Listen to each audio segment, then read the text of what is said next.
Bienvenido a la historia desde adentro. Hoy continuamos nuestra serie de dramas llamada La historia de la redención, la historia del esfuerzo de Dios para redimirnos, rescatar a toda la humanidad de nuestros propios fracasos y errores, de nuestras debilidades y adicciones, de nuestro egoísmo, arrogancia y odio. Es la historia del gran amor de Dios para cada uno de nosotros. Ahora escucha el episodio 13, El Buen Pastor.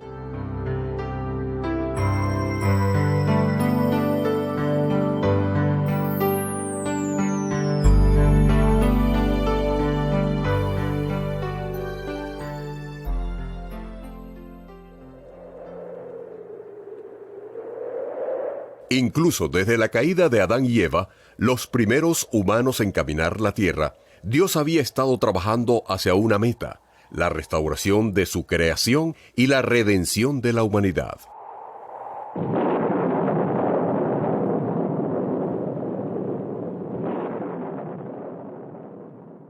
Para cuando Adán y Eva cometieron ese terrible primer error y escogieron desobedecer a Dios, ellos crearon una barrera entre Dios y el Creador y su creación, una barrera llamada pecado.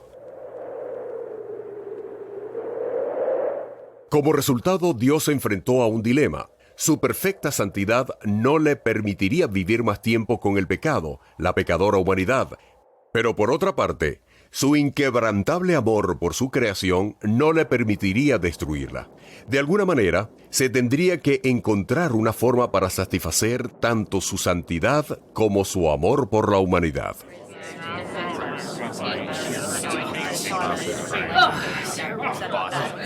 Las generaciones fueron y vinieron, y aunque Dios dio las leyes, regulaciones y directrices para la humanidad, ellos se alejaron aún más lejos de Dios en vez de alejarse de su maldad y pecado, profundizando el abismo que los separaba de su Creador. A lo largo de los siglos, Dios hizo todo lo posible para llamar su atención y para impulsarlos a cambiar de conducta. Él envió un diluvio para cubrir la tierra para que Él pudiera comenzar de nuevo con Noé y su familia. Pero su descendencia solo se hizo peor después del diluvio. Él escogió entre los descendientes de Noé un hombre llamado Abraham para volverse el padre de una poderosa nación, pero la descendencia de Abraham desobedeció a Dios también. Entonces Dios levantó a Moisés para liberar de la esclavitud a los hijos de Abraham, a quienes él llamó Israel, pero Israel se rebeló contra él. Él envió a ellos jueces, reyes y profetas, pero con cada nueva generación, su pecado y maldad solo se volvieron peor.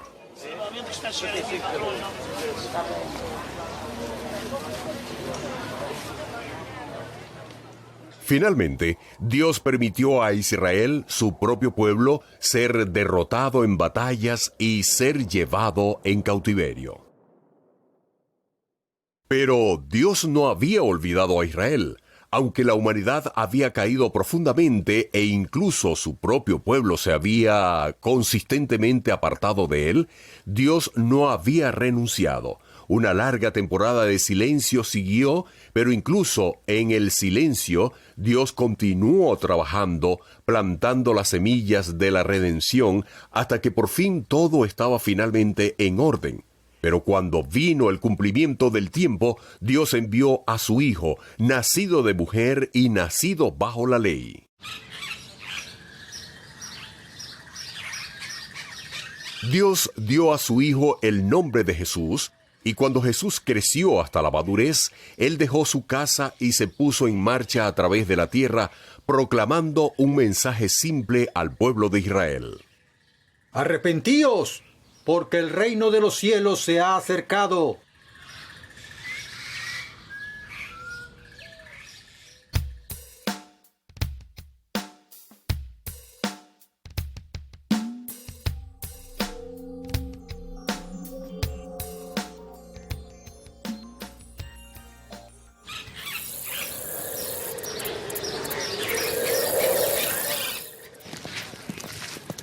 Jesús, ¿puedo preguntarte algo? Desde luego, Tomás. Durante 9 meses hemos estado viajando de ciudad en ciudad Y a donde quiera que vamos, tú le dices a las personas lo mismo. ¿Y qué hay con eso, Tomás? No me malentiendas. Me ha sorprendido todo lo que ha sucedido. Los milagros que has realizado, las personas que has sanado, los demonios que has expulsado. Pero Pero no entiendo. ¿no entiendes cómo soy capaz de sanar a las personas? No. Eso no es lo que quiero decir. Bueno, no entiendo eso tampoco. Pero a lo que me refiero es que no entiendo cuando dices, el reino de los cielos se ha acercado. ¿Cómo es que el reino de los cielos está cerca? Sí, yo me he estado preguntando lo mismo. ¿Dónde está el reino de los cielos? ¿Y cómo será el reino? ¿Un descendiente del rey David será devuelto al trono? Basta. Dejen hablar al maestro. Gracias, Andrés. Todos vengan aquí, vengan a sentarse junto a este árbol. El reino de los cielos está aquí, ahora mismo, está entre ustedes. Pero... En cuanto a cómo es, el reino de los cielos es semejante a un hombre que sembró una semilla en su campo. Pero mientras dormían los hombres, vino su enemigo y sembró cizaña entre el trigo y se fue. Y cuando salió la hierba y dio fruto, entonces apareció también la cizaña. ¿Quién? Vinieron entonces los siervos del padre de familia y le dijeron, Señor, ¿no sembraste buena semilla en tu campo? ¿De dónde, pues, tienes cizaña? Eso era lo que iba a preguntar. Él les dijo, un enemigo ha hecho esto. Y los siervos le dijeron, ¿quieres pues que vayamos y la arranquemos? Él les dijo, no sea que al arrancar la cizaña arranquéis también con ella el trigo. Dejad crecer juntamente lo uno y lo otro hasta la siega. Y al tiempo de la siega yo diré a los segadores, recoged primero la cizaña y atadla en manojos para quemarla. Pero recoged el trigo en mi granero. ¿Quién? ¿Podrías explicarnos esta historia, Jesús? El que siembra la buena semilla es el Hijo del Hombre. ¿Significa tú? Sí, el campo es el mundo. La buena semilla son los hijos del reino. ¿Significa nosotros? Sí, Tomás, el enemigo que la sembró es el diablo. La siega es el fin del siglo y los segadores son los ángeles. De manera que como se arranca la cizaña y se quema en el fuego, así será en el fin de este siglo. Enviará el Hijo del Hombre a sus ángeles y recogerán de su reino a todos los que sirven de tropiezo y a los que hacen iniquidad, y los echarán en el horno de fuego. Allí será el lloro y el crujir de dientes. Entonces los justos resplandecerán como el sol en el reino de su Padre. El que tiene oídos para oír, oiga. Entonces el reino está aquí, ahora. Sí, Tomás, tú estás en el reino de los cielos, justo donde estás sentado. Pero Jesús, Además, el reino de los cielos es semejante a un tesoro escondido en un campo, el cual un hombre halla y lo esconde de nuevo. Y gozoso por ello va y vende todo lo que tiene y compra aquel campo. Un tesoro escondido en el campo.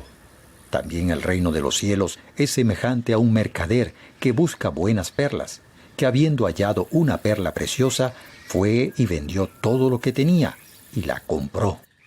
entiendo que todos estamos buscando, Jesús. Pero ¿cuál es el tesoro que el hombre descubre? Tú no eres el hombre que está buscando el tesoro, Juan. Tú eres el tesoro. Pero Ven, el sol está alto y hay mucho que hacer cuando entremos en Jerusalén.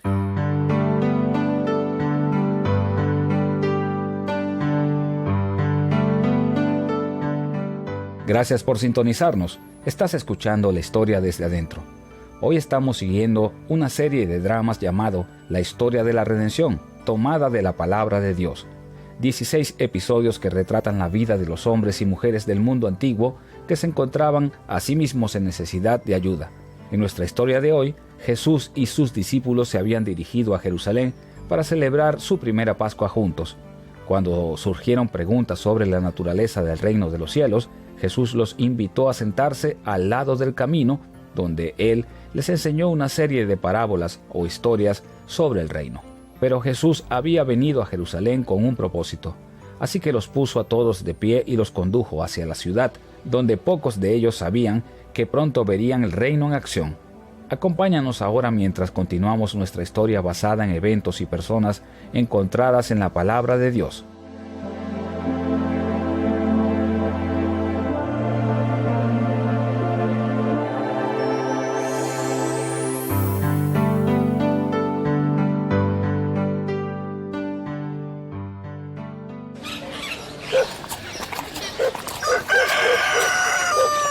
Jerusalén, el centro de la sociedad israelí, el único lugar en la tierra donde todos los israelitas anhelaban visitar sin importar dónde vivieran, porque era solo aquí, en Jerusalén, donde la fiesta de la Pascua se podía celebrar adecuadamente.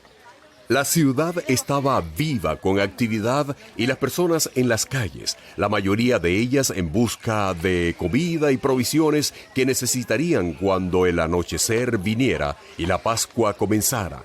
Y de todos los lugares concurridos en la ciudad, el más concurrido por muchos era el patio exterior del templo, donde los comerciantes, los cambistas y los cuidadores de animales se congregaban para llevar a cabo negocios en el día más ocupado de su año.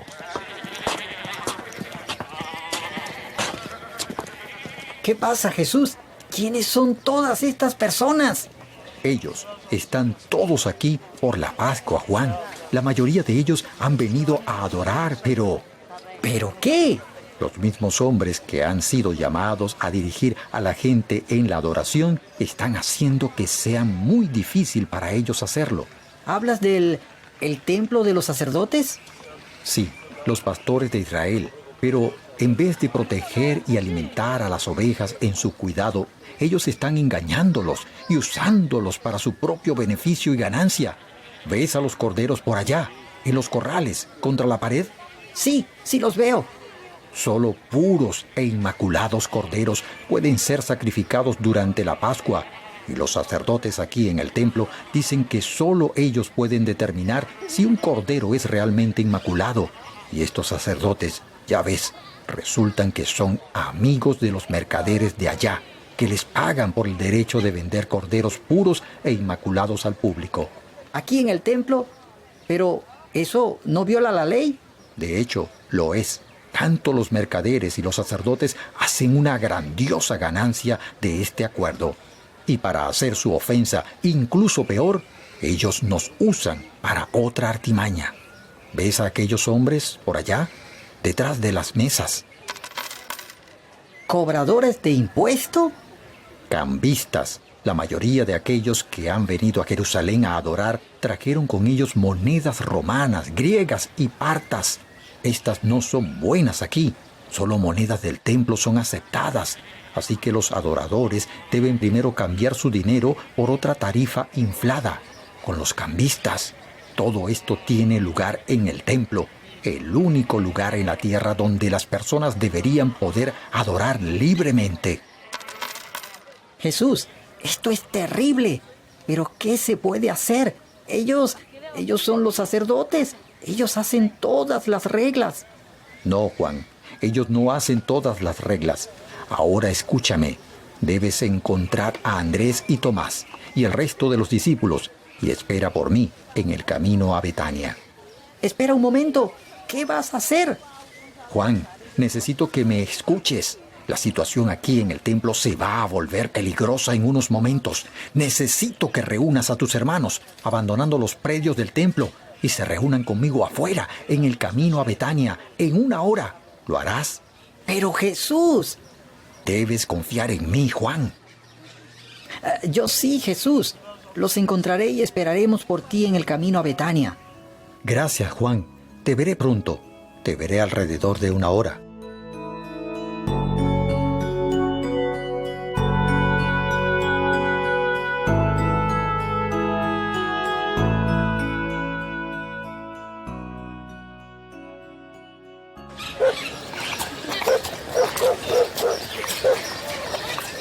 No me gusta esto, Juan.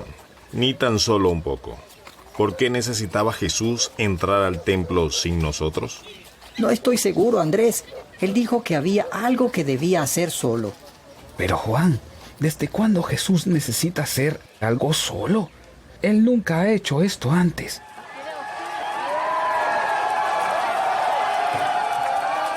¿Qué fue eso? No lo sé. Suena como algún tipo de disturbio. Juan, ese ruido viene del templo. Tengo un mal presentimiento sobre esto. Creo que estás en lo correcto, Tomás. Y ahora que lo pienso, Jesús dijo que la situación en el templo se volvería peligrosa. Juan, ¿por qué no nos dijiste esto antes? ¿Peligroso? Tomás, disculpa, pero todo pasó muy rápido. ¿Qué estamos haciendo aquí en el camino cuando Jesús está probablemente en peligro? Voy a buscar a Jesús. Pero Tomás, Jesús nos pidió que permaneciéramos aquí, que confiemos en Él. Yo voy también. Tú quédate si quieres. Tomás, espera por mí.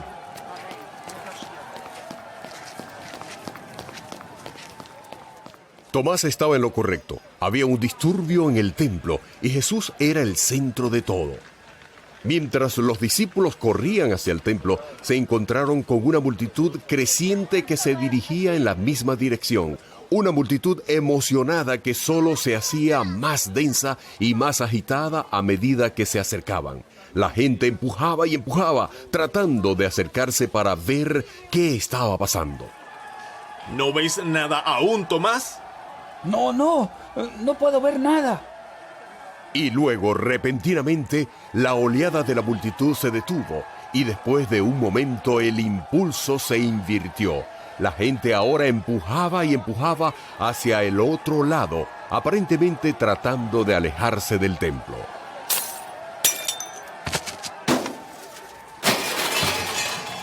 ¿Qué está pasando, Tomás? ¿Qué está pasando dentro del templo? Corre por sus vidas. Se ha vuelto loco.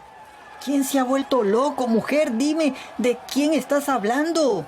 El maestro de Galilea. Él ha agarrado un látigo y está sacando a los cambistas fuera del templo. Oh, no, esto no puede ser. Juan, Andrés, vengan rápido. Creo que lo veo. ¡Ah, cuidado! Él parece estar agitando un látigo. ¿Qué? ¿Él está haciendo qué? Quitad de aquí esto y no hagáis de la casa de mi padre casa de mercado. Tomás, necesitamos entrar allí y detenerlo. No creo que sea necesario. ¿No? ¿Por qué no? Mira por ti mismo. Aquí viene.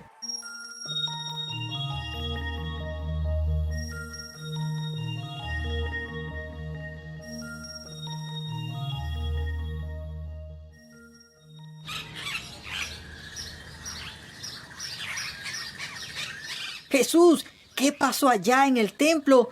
¿Escuchamos? Los expulsé, Juan. Los saqué a todos ellos, a los comerciantes, sus animales y los cambistas fuera del templo. Pero Jesús, ¿no te meterás en problemas? Seguramente los sacerdotes informarán a los romanos. Y los romanos... No, Tomás, esa es la mejor parte. Los romanos están de camino al templo mientras hablamos. Pero para el momento en que lleguen no habrá una sola moneda, ni un animal, ni siquiera un trozo de heno fuera de lugar. ¿Pero por qué, Jesús? ¿Por qué? Por los sacerdotes y sus amigos. Intenta imaginarlo. Todos esos elegantemente vestidos comerciantes y cambistas están frenéticamente limpiando todo ahora mismo, asustados de que los romanos vean alguna señal de problemas. No entiendo. Es muy simple realmente. Los sacerdotes del templo no quieren una investigación. Verás, los romanos no están al tanto del pequeño y acogedor arreglo entre los sacerdotes y sus amigos. Se produce mucho dinero allí. O debería decir, se produjo mucho dinero allí, y mucho. Nunca tuvo impuesto, ya que nunca en realidad salió del templo. No, Juan, los romanos encontrarán todo en orden y nadie nunca admitirá que su servicio sufrió algún daño. Ven. Entonces, ¿ellos se fueron? Sí, por ahora, pero mañana es otro día y tristemente ellos regresarán. Oh, Jesús, ¿no planeas? No, Juan, tendremos más que suficiente para hacer mañana, sin otra pelea, con los mercaderes del templo. Jesús, dime, ¿por qué estabas tan molesto con ellos? Déjame hacerte una pregunta, Tomás. ¿Por qué los hombres y las mujeres van al templo? Bueno, a adorar a Dios. Sí, y para orar, ¿debería costarles dinero hacer eso?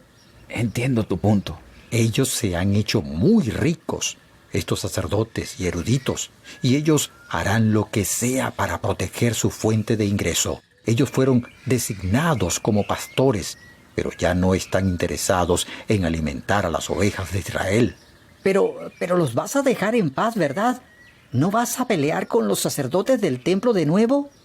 Oh, Juan, estamos solamente comenzando. Déjame citarte un pasaje del profeta Ezequiel. Ay de los pastores de Israel, que se apacientan a sí mismos. ¿No apacientan los pastores a los rebaños? Coméis la grosura y os vestís de la lana. La engordada degolláis, mas no apacentáis a las ovejas. No fortalecéis las débiles, ni curasteis la enferma. No vendasteis la perniquebrada. No volvisteis al redil la descarriada, ni buscasteis la perdida. Pastores que se alimentan a sí mismos en vez de a las ovejas. Exactamente. Ezequiel llegó a decir, así ha dicho Jehová el Señor. He aquí, yo estoy contra los pastores y demandaré mis ovejas de su mano, y les haré dejar de apacentar las ovejas, ni los pastores se apacentarán más a sí mismos, pues yo libraré mis ovejas de sus bocas, yo mismo iré a buscar mis ovejas y las reconoceré.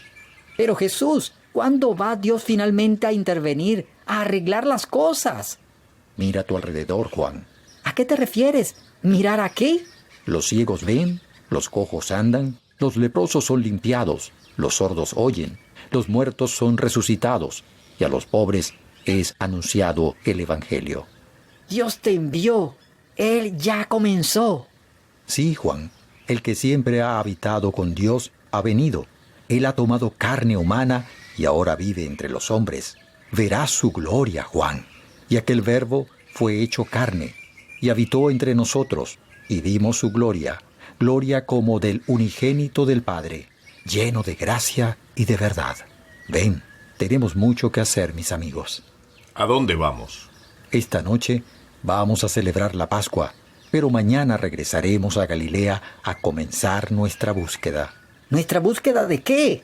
Por ovejas, Juan. Nuestra búsqueda por las ovejas perdidas de Israel.